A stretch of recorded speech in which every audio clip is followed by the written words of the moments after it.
Assalamualaikum warahmatullahi wabarakatuh.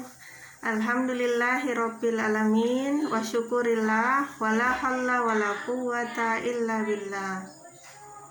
Allahumma shalli ala sayyidina Muhammad wa ala ali sayyidina Muhammad.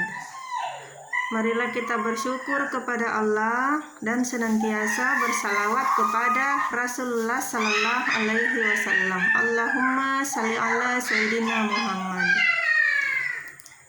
Ya, jadi di video kali ini, di kesempatan kali ini, saya hanya ingin berbagi tips tentang bagaimana caranya agar anak-anak kita itu mau untuk menghafalkan Al-Quran. Jadi tips dari saya yang pertama adalah kita harus menyampaikan kepada anak akan pentingnya menghafal Al-Quran.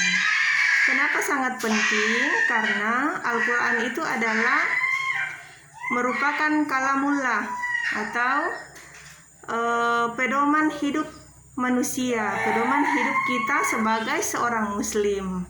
Jadi anak muslim itu harus menghafalkan Al-Quran, karena kalau dia tidak menghafal Al-Quran, bagaimana dia bisa mengamalkan isinya? Tanamkan kepada anak hal-hal seperti itu.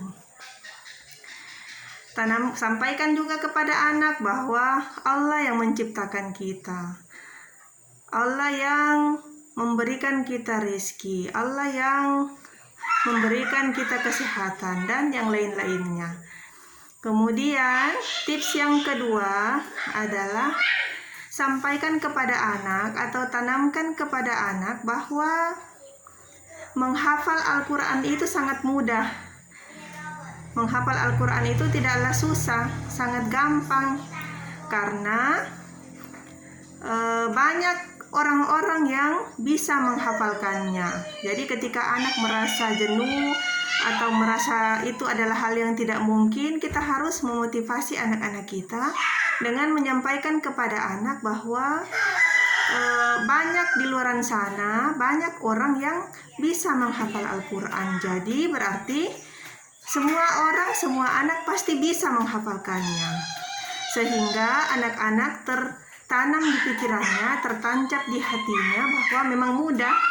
Jadi ketika dia merasa mudah, maka pasti dia akan semangat untuk melakukannya. Kemudian tips yang ketiga adalah dari orang tua itu sendiri. Orang tua harus senantiasa istiqomah untuk melakukannya. Misalnya ada waktu yang sudah diatur, misalnya ba'da subuh menambah hafalan, maka orang tua harus istiqomah untuk melakukannya. Misalnya ba'da asar murojaah, maka orang tua juga harus istiqomah, tidak bosan-bosan atau tidak merasa jenuh untuk melakukan kegiatan itu. Karena manakala orang tua setelah merasa jenuh, telah merasa bosan, maka itu pasti akan berpengaruh kepada anak, karena anak-anak itu tergantung dari orang tua itu sendiri.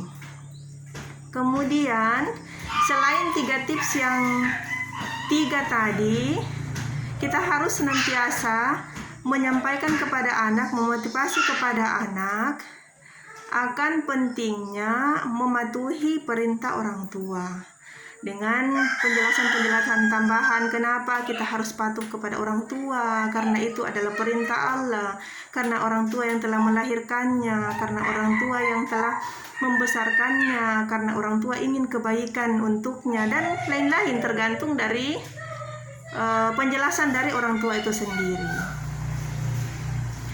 Oke. Semoga tips dari saya ini bisa bermanfaat dan bisa teman-teman coba untuk amalkan untuk kehidupan sehari-hari. Bagi siapa saja yang punya impian atau punya keinginan untuk menjadikan anak-anaknya penghafal Al-Quran. Oke, semoga bermanfaat. Terima kasih sudah menonton. Assalamualaikum warahmatullahi wabarakatuh.